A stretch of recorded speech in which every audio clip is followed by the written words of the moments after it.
An epic weekend of pure endurance bliss at Le Mans is officially in the books. Toyota just masterclassed their way to a historic 6th overall victory, Corvette completely dominated the second half of the race, and Europol proved they own the LMP2 class, making it 3 wins in just 4 years. Oh yeah, and Lewis Hamilton just won his first ever race for Ferrari over in Barcelona. No big deal, right? Sidepods and Splitters, episode 4, A New Hope for Ferrari fans, starts now.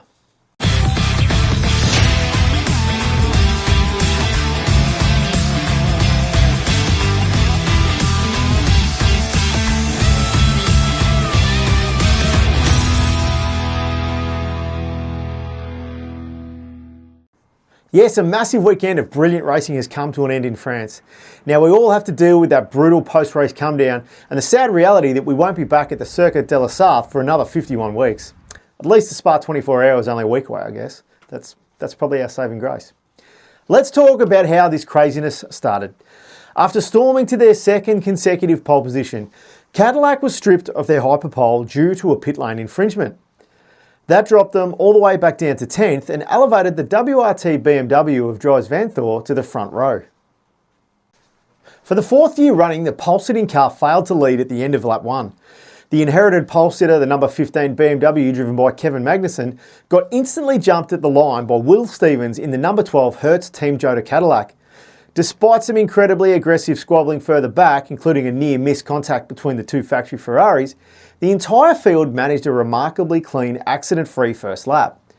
But the absolute defining moment of the first hour belonged to Sebastian Buemi in the number 8 Toyota. After a disappointing qualifying session left them 15th, Toyota pulled off a brilliant aggressive strategy that was straight out of their playbook from the 6 hours of Spa. Toyota hauled Buemi into the pit lane of just lap 8 that was 3 to 4 laps earlier than anyone else. Released back into completely clean air, Buemi put his head down and fired off blistering lap times while his rivals were stuck battling heavy traffic. When the rest of the hypercar field finally made their scheduled stops, Buemi just sailed right past them, and by the end of hour 1, the number 8 Toyota was leading the race, jumping an incredible 14 spots. As day turned to night, it became a brutal three-way war between Cadillac, BMW and Toyota. An intense 45-minute safety car brought out by contact between the AF Corse Ferrari and the Ford Mustang at the S's bunched the entire field back up. Suddenly we had a nose-to-tail 14-car shootout. But Le Mans loves drama. The number 38 Cadillac fell victim to the classic $2 part failure. An internal component snapped, completely knocking out the car's power steering. Sebastian Bourdais, limping into the pits, got out of the car and literally sat on the garage floor with his head in his hands.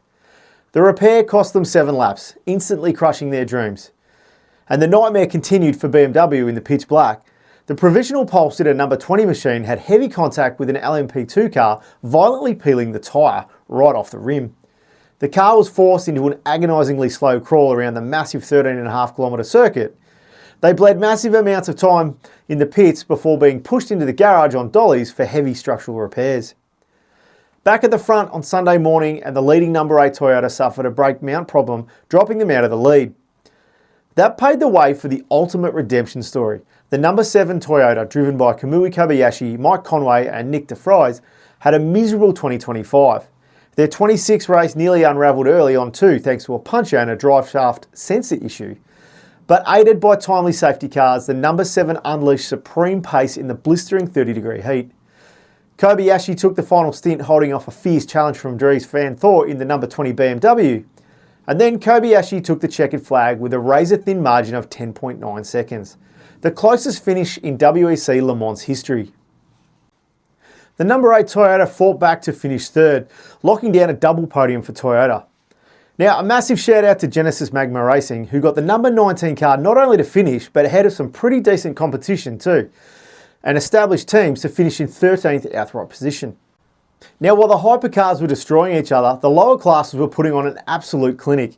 In LMP2, Europol competition didn't just defend their crown, they utterly conquered the podium with a historic 1-2 finish.